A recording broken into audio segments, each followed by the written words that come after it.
telling me that you have a way to defer the tax situation there? Is that what you're telling me? Yes, absolutely. Yes. And so the first one I was referring to is a 1031 exchange, which only applies to investment real estate. The second one I'm referring to is called a deferred sales trust. A real eye-opener to see that there are ways that people can use the regulatory framework, if properly structured, to invest 1031 exchange dollars in things that you would not think were like-kind to what they exited from. So it was very impressive. I got to say, you are the first one I've seen pull this off, and I'm pretty hesitant to believe in a lot of these kinds of things.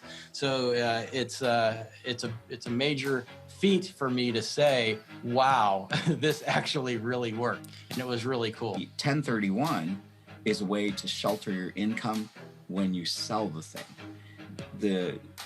The DST is a way to avoid the 1031 and not have to suffer the time penalty. Our career and during different tax periods, we've seen, these tax avoidance, tax minimization, offshore, all these different strategies undertaken to minimize or avoid taxes. And then I can tell you that, some of them are just not worth the trouble. And so I was skeptical. Admittedly, I was skeptical. I thought, oh yeah, here we go, another one of these, right? And then they say, no, it really is different, right? So look more closely. We looked more closely. We had, honestly, 2 years of conversations. 2 years. Now we were being due diligence at the same time that we were doing due diligence, but 2 years is a long time to be, sort of flirting with the idea of and getting to know the people and getting to really understand the transaction. Yeah, long story short, we got comfortable, although we are not tax attorneys, lawyers, or estate planning attorneys, that at least, from an investment perspective, that, it made sense to sell a highly appreciated asset, get liquid, hold that in this type of a deferred or installment sale type of instrument, and then just be in a position then to do the most important thing. I'm probably stealing your next question, which is time. They say, well, you can't make more time. You can. The Deferred Sales Trust, in a way, allows you to lengthen the investment time horizon for those assets after getting liquid, but before having to feel the tax impact. And from an investment manager's perspective, time horizon is the most important element in investing.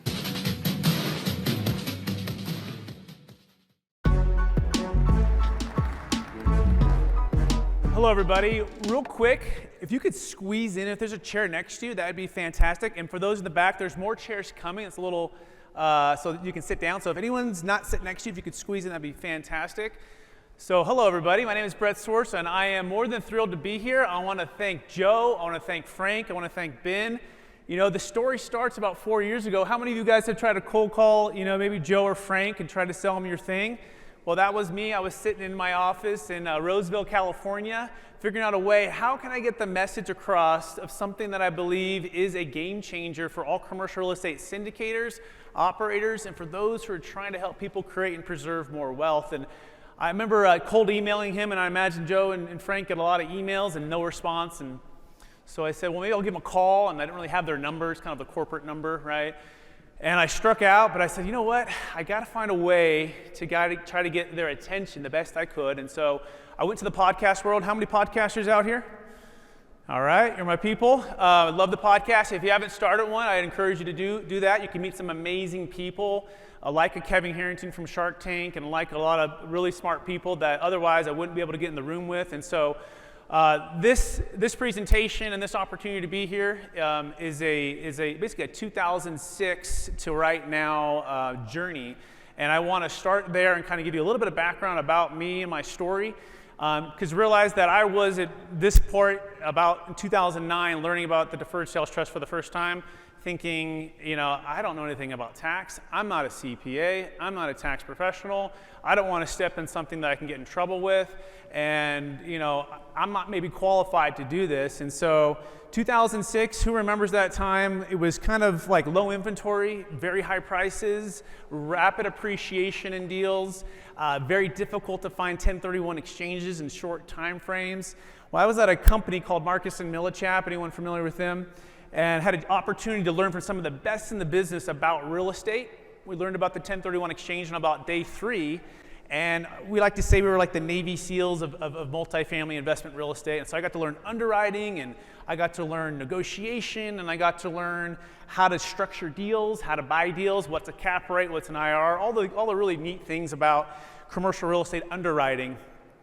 And things were going well for a little while. And in fact, I found out that I loved commercial real estate, and I just wanted to learn a lot, and I wanted to grow, but it's tough. How many have been starting in a new business or been a broker before where you make next to zero and people tell you, you got to go close a deal to survive? Well, that's what it is, and you're in the boiler room making 60 calls a day or more. And so I found myself in a position of some momentum because I was learning and I was growing. But then who remembers what happened in 2008? And everything kind of hit the fan, right? So that's what happened, and I found myself in a position, how do I add value in a way that'll separate myself from the competition, but also keep food on the table?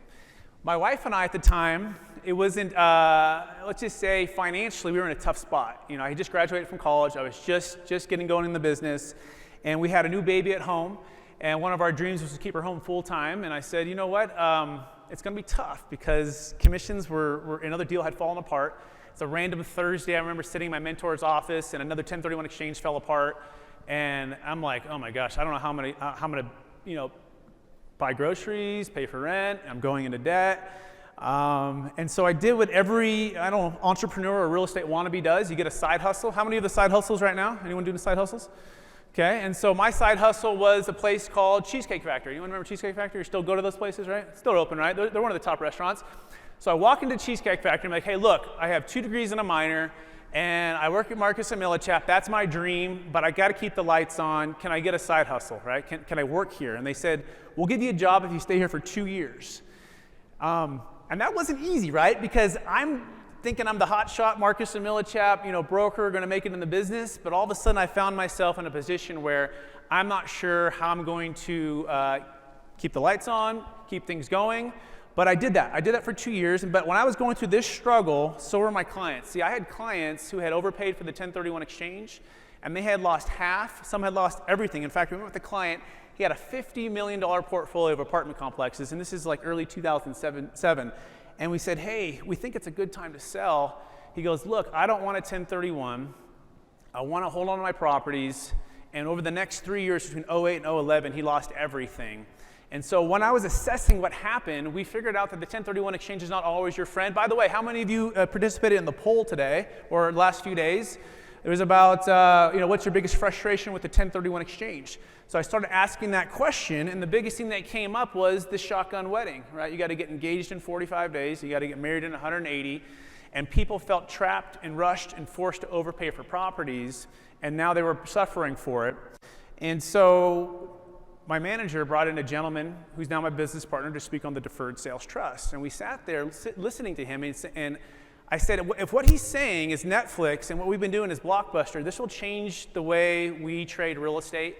This will change the way we can help people exit well. And that began the journey of just testing it, talking to CPAs, rolling it out, getting meetings with people, but it was still very, very early on. And so I'm going to try to download as much as my brain can take into your brain right now in the next few minutes, okay, of what this thing is called a Deferred Sales Trust. And so for those who are wondering, what is a Deferred Sales Trust? First of all, it's not a 1031 exchange.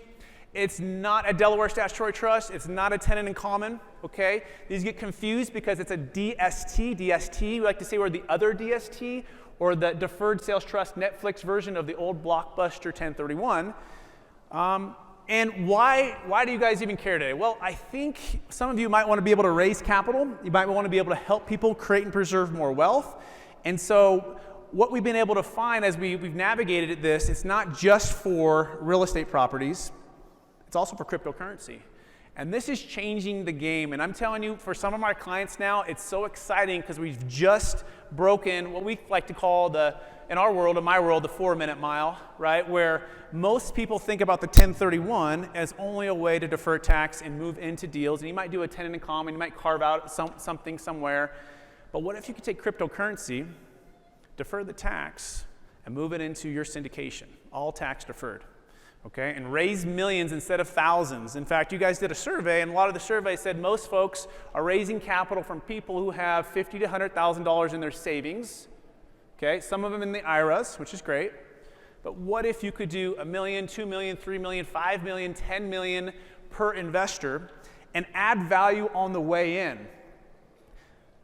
While I was going through that Marcus and Millichap growth period, right, of learning everything about the Deferred Sales Trust, I found out a key quote, and this is the quote from one of my mentors there. He said, Brett, I know you're struggling right now. He goes, but I want you to imagine this, okay? You're on the phone with somebody, and the question is this: are you adding value or are you not adding value? How do you add value is by knowing more about their problem or their property or the area or a solution to something that they're not even aware of. That's the moment you start adding value. And he goes, the moment you do that, you're going to gain more clients. And that's what I want to help you do. I want to help you to add value before they even come to you by helping them to defer 30 to 50% capital gains tax. And so a few stats for everyone who's curious. There's about $2.5 to $3 trillion of cryptocurrency right now. Okay? And we have a saying around capital gains tax solutions that goes like this: it's no longer about cash flow, it's about tax flow. Now, of course, it's always about cash flow, okay? But guess what? The government has over $30 trillion of debt, and they're having to raise taxes. They're having to increase the capital gains tax rate. They're having to maybe potentially take away the 1031 exchange. All of these different things that are affecting tax flow, not just cash flow, okay? And so the Deferred Sales Trust is a tool to help you add value to your investors, to yourself, to folks who want to exit, who, guess what, they want to be in tangible real assets. A lot of cryptocurrency clients that we work with, in fact, I would say 98% of them want to be in real estate. A lot of them don't know how, okay? That's the expertise that you provide, the how-to, the operations, all of the things that Ryan was talking about, all of the things about depreciation, all the things about cost segregation. If they can exit and get into something that's not depreciable like cryptocurrency, move it into your syndication, right, or partner with you, guess what? They can unlock this tax flow concept, okay? So what can the Deferred Sales Trust do for you? Well, it can help your investors defer 25 to 50% in capital gains tax and defer income tax. It can also save a failed 1031 exchange. How many of you have had clients or potential investors call you and say, hey, I'm under the gun. I've got a 1031, I've got $1 million to place. Can I move it into your fund? Can I move it into your deal? And just to turn them away. Anyone do that before? Turn them away? Yeah, maybe a little bit. Well, guess what? We can save a failed 1031 exchange, and the funds can go turn around up to 80%. We have some stipulations we have to follow. Can go back into funds. In fact, you saw Brian Burke. Anyone know Brian Burke? Praxis Capital or heard of him? Okay, we have over $14 million with Brian Burke, and we've done that in about 18 months with clients. Part of what's really as Deferred Sales Trust clients, and yes, that is Reg D. We don't have to qualify on certain levels because we're not a 1031 exchange. And that's the beauty of the Deferred Sales Trust, okay? The next thing is optimal timing, right? Our parents taught us to sell high and buy low. They didn't teach us to sell high and buy higher 180 days later in a property that maybe we didn't necessarily want to purchase. And so the Deferred Sales Trust allows you to do that. I'm going to tell you the Monday morning quarterback story. I'm a 49er fan. Any 49er fans out there? Man, we're so close, right? But you imagine going back and you can tell Jimmy Garoppolo in a couple plays to do something that you saw the next day. Well, that's the Monday morning quarterback Deferred Sales Trust story. And this is what changed it for me, because I can talk to you about these things, but I want to give you a bunch of deal stories and actual evidence of what's happening. So this gentleman in 2006, before I even knew about the Deferred Sales Trust, he's a client of my business partners.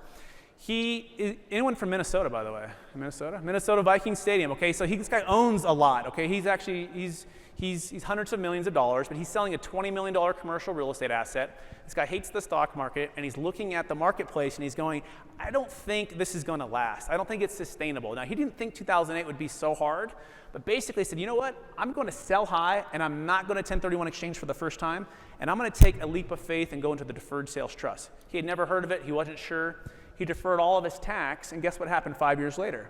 The bank calls him back and says, hey, you know that property is sold? Yeah. Did that crazy 1031 buyer out of California? Yeah. Who overpaid? Yeah. Well, we're just curious, do you want to buy it back from us? Because we just foreclosed on it.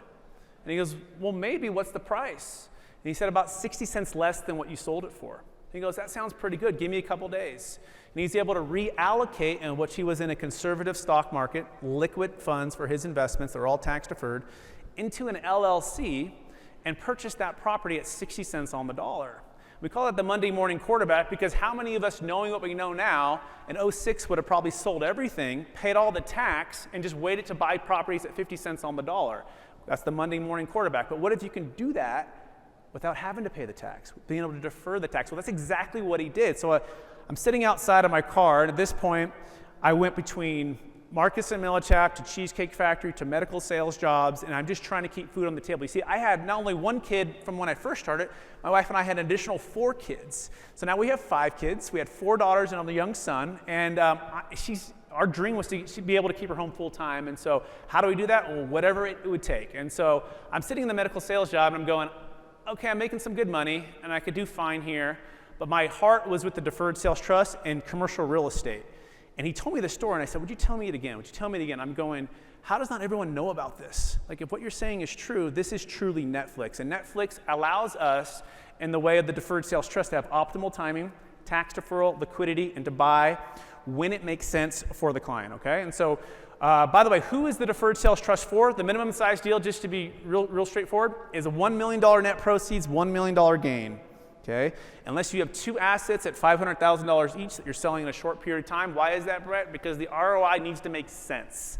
Okay, we're closing about a deal a week these days, and if the ROI doesn't make sense, if it's not a home run for the client, meaning the tax liability is not big enough, then it's not a good deal. Okay, but who does it work for? Cryptocurrency owners, NFTs, business sales, okay? Investment real estate. It can save a failed 1031 exchange, even past the 45-day. Remember, you don't have to identify the Deferred Sales Trust because it's not a property. We're going to talk about what it is here in a minute. It works for GP and LP interest, primary homes, private stock, public stock, carried interest, captive insurance, artwork. So what's possible for you? Can this really help you? Well, the DST helped a gentleman named Shay Pope, who's a good friend of mine, and he's in the audience right now, okay? And Shay, his story goes a little bit like this, but you can also hear him share the story. We're going to have a little breakout tomorrow. And Shay says, you know what, Brett, I'm selling my business, and I want to exit from my partners. But I have a zero basis in about a $2.6 million sale, and I have hundreds of thousands of dollars of tax that I don't want to pay. And I have a dream of launching a multifamily business, ground-up development with a partner. Is there a way to do that in an entrepreneurial way where I don't have to give up all control and it's legal and it works? Well, that's exactly what he did. And the answer is yes. In fact, he put $600,000 into a 72-unit multifamily property with himself and his partner, okay? And he's about ready to do a couple others as well in Tennessee and Alabama. He also put about $1.6 million because he wanted to diversify with Brian Burke and Praxis Capital into their hard money lending fund. Okay, they put another $300,000 with Lane Keoka, and that's Shay's story. Okay, and then it also works for Primary Homes. This is a client of mine who we helped him sell an $8.3 million primary home in Palo Alto. Here's another client of mine. His name is Dave. Dave Levinson sold a multifamily property in Georgia, $7.6 million sale, and he deferred about $1.1 million in tax. We saved his failed 1031 exchange. By the way, he put some money with Ashcroft Capital and also Praxis Capital. Here's a property not too far from here in Colorado Springs that just sold, and this client sold a $5.1 million sale and moved about $5.1 million outside the taxable estate. For those who are curious, 40% death tax has nothing to do with the stepped-up basis. How do you add value beyond just capital gains tax and deferring that? The Deferred Sales Trust can do that. Here's the 2 syndicators that are maybe some like you guys. They have about 3,000 units now, and we did 2 deals for them. They were their GP interest. Brett, does all of the LPs have to go with me? No. We can separate the GP interest, and they did 2 deals, one in Arizona, one in Vegas. But this is the one I'm most excited about, and I'm hoping you guys catch this enthusiasm because the opportunity is a blue ocean of literally $3 trillion that wants to exit and defer tax and go into deals with you. Okay, and so on August 7, 2021, the first DST crypto deal was closed. By the way, for those who are running, the Deferred Sales Trust goes back 25 years, thousands of closes, billions under management.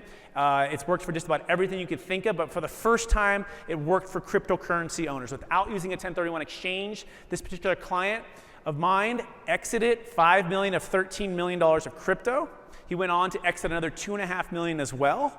Okay, we went on to another deal with a Google, former Google executive employee. She in her 20s bought Bitcoin for $50,000 and went to $50 million. She exited $5 million so far. Okay, so the deals go on and on and on, but this is the number one objection, and I have 3 minutes to do this. You guys ready? The number one objection: hey, Brett, this sounds amazing, but I need my trusted advisor to say yes before I move forward. I don't understand why my CPA doesn't know about this, and I just want to tell you one story, and hopefully it's going to give you some credibility to feel really good about it. In that video, you watched David Young. For those who don't, by the way, you don't know David Young? This would be kind of cool. A little bit. Oh, you don't know a guy named Bill Gross? Okay, maybe that. Or Ray Dalio? Well, Bill Gross, Ray Dalio, these are some of the most respected financial advisors in the world for the last 30 years. Well, where David Young with Bill Gross built PIMCO. Anyone heard of PIMCO? 80 billion to 1.2 trillion. These are some of the most sophisticated, smart people, and they did a 2-year due diligence. They get approached by a lot of people telling them to sell their tax thing, and they're very cautious to bring anything and put it in their name. And so they did a 2-year due diligence, and after 2 years with their legal team and everything else, they decided to not only join the Deferred Sales Trust in kind of inner circle, but offer services to help financial advisors who might want this, or Deferred Sales Trust clients who also want an extra level of expertise. And so what I always say to people is, if it's good enough for David Young and his legal team, is it good enough for you and your client's legal team? Okay, and we have lots of national law firms that have also reviewed this, but it's proprietary, it's protected. Your CPA probably doesn't know about it, but we want to encourage you to bring your CPA to learn more about it. But you can hear about David Young's story. In fact, he was on my podcast. If you guys want to check that out, you go to capitalgainstaxsolutions.com. He shares his entire story, and it's really powerful, okay? So if this sounds like you want to, and you want to help yourself or others escape feeling trapped by capital gains tax, and be able to raise capital from crypto millionaires so they can invest with you, and also so you can unlock stable, cash-flowing, predictable multifamily, senior housing, mobile home parks, whatever your expertise is, they need you. They're waiting for you, okay? But you got to add value. You got to provide a solution, okay? So you can go to capitalgainstaxsolutions.com. We're coming out with our new book and stuff. And then, by the way, I know I couldn't cover a lot of the how-to. I'm going to do a quick 30 seconds of that. But tomorrow, Dan Hanford, Hunter Thompson, Shay Pope, my client I was telling you about, who's in the audience, and Stephen Perzavento, we're going to be doing a 1-hour meetup after the whole event's over, 5:15, just a few doors down, and you can join us. But all this is an installment sale. You can carry back paper for a trust, and when you do that, you defer tax. That's this short little snippet there. Come tomorrow, we're going to be mapping all of this out. No questions are off limit. I so appreciate all of you, and thank you so much for the opportunity here.